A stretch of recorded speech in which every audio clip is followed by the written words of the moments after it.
Equinoccio es realmente cuando el ecuador terrestre se cruza con la eclíptica y tenemos equilibrio entre la noche y el día, por eso se llama equinoccio. En el hemisferio norte y en el hemisferio sur esto es más visible. Nosotros acá en Colombia casi no lo detectamos porque es como si viviéramos en un perpetuo equinoccio, ya que los rayos del sol, como estamos en el ecuador, están siempre muy similares.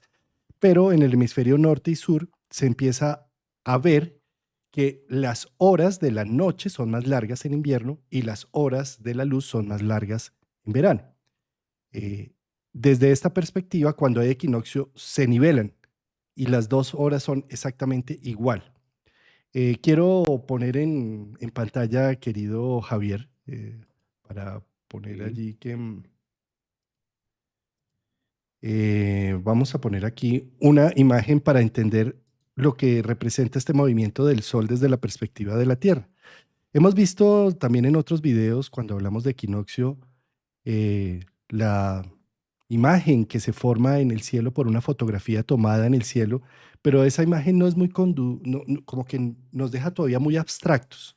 Esta imagen es mucho más concreta porque es la sombra de una casa que se toma todos los días la foto para ver precisamente cuál es el movimiento del sol de norte a sur, porque estamos acostumbrados a ver el movimiento del sol de oriente a occidente, que es lo que marcan los días, el amanecer al atardecer. Pero de norte a sur este movimiento lo que hace son las estaciones. En los puntos extremos son los solsticios y en el punto centro de corte es donde se hace el equinoccio.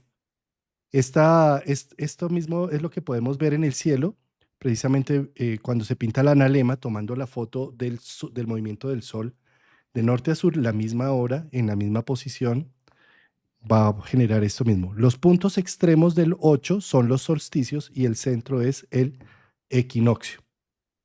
Este, este movimiento marca la pauta de la vida en la Tierra porque marca la germinación de la primavera y el inicio del otoño.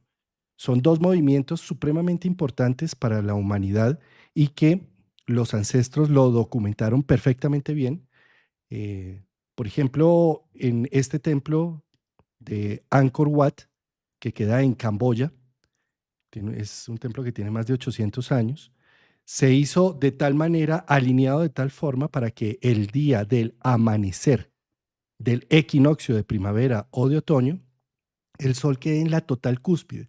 Pero es que lo interesante de este templo es que no es la simple alineación oriente-occidente, norte-sur, sino que está corrido 5 grados para que el camino del sol, que es desde el horizonte hasta la cúspide del templo, con esos 5 grados que corrieron, se ve justo exacto como se ve en esta foto.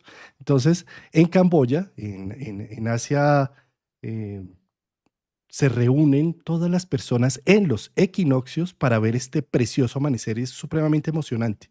¿Sí? Esto a nivel de Angkor, allá en Camboya, pero eh, un poco más al oriente, es decir, de ahí parte el inicio, el amanecer del equinoccio, pero en este otro templo en India, en Padmanabhaswamy, ¿sí? Este templo es precioso porque lo que hace es al revés, en el atardecer de los equinoccios, estas ventanas que vemos aquí en el centro, a ver si lo podemos ver de pronto un poco mejor acá en otras imágenes, estas ventanas, por ahí, cuando empieza el sol al atardecer, se va iluminando cada una de estas ventanas, con un espacio de 5 minutos entre ventana y ventana hasta que atardece completamente.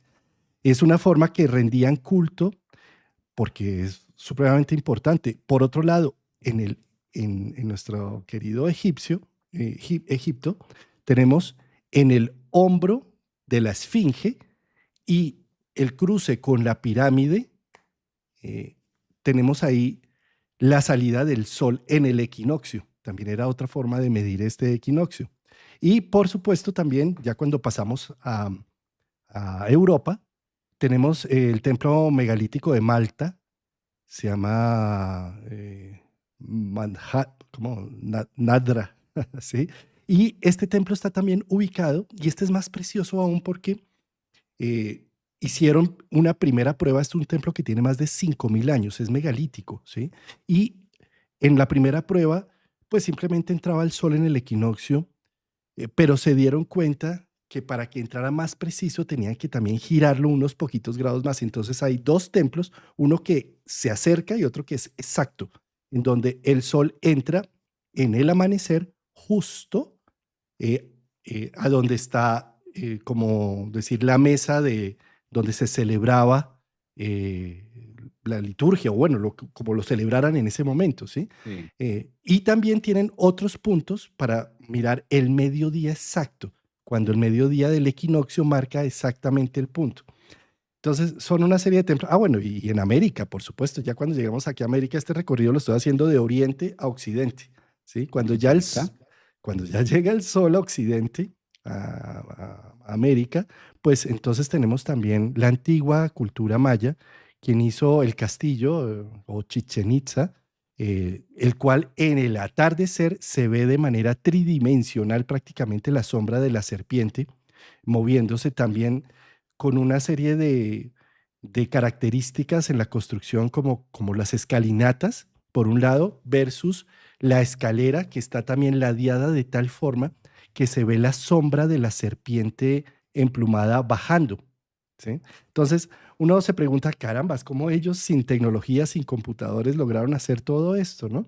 Y hay también por la observación del cielo. Resulta que de día puedes observar el momento del amanecer con el sol e ir jugando con las sombras, pero de noche, en el equinoccio, se marca con unas estrellas que son las Pléyades.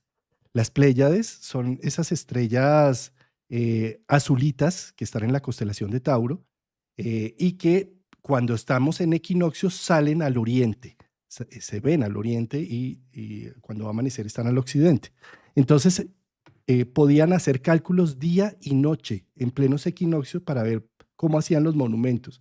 Obsérvese que las Pléyades también eran usadas en varias culturas. Una de ellas es la cultura china y otra la japonesa principalmente. Fíjate cómo el símbolo de las Pléyades está en una marca de unos vehículos, ¿no? Los Subaru. Si has visto que la marca de Subaru es azul y tiene, pues son las Pléyades, ¿sí? Y bueno, todo esto para mencionar que para los antiguos el cielo era su reloj biológico, la forma de ver en qué momento del año estamos, de una manera exacta y precisa, tan exacta como nuestros relojes atómicos de este instante, pues ellos lo tenían con los grandes monumentos y sus grandes celebraciones, que estaban llenas de mística y misterio. Por lo tanto, la antigua astronomía o astrología, porque antes eran las dos unidas, es el estudio del tiempo. Nos sirve la astrología para ver el tiempo. Y ya cuando pasamos al tiempo particular y al tiempo singular, es cuando nosotros utilizamos ya nuestro radix, nuestra carta natal, ¿sí? Y entonces para ver precisamente de qué va un equinoccio, pues lo que hacemos es, para la singularización en astrología, mirar los regentes. El equinoccio de otoño en el hemisferio norte o de primavera en el hemisferio sur, que es en el caso del 22 de septiembre, que es cuando entra el sol en el grado cero, pues está regido por Libra, por Venus. Entonces vemos dónde está Venus y Venus está en Virgo. O sea, Virgo se está ganando toda la participación últimamente entre eclipses, equinoccios, porque Venus está en Virgo para este equinoccio.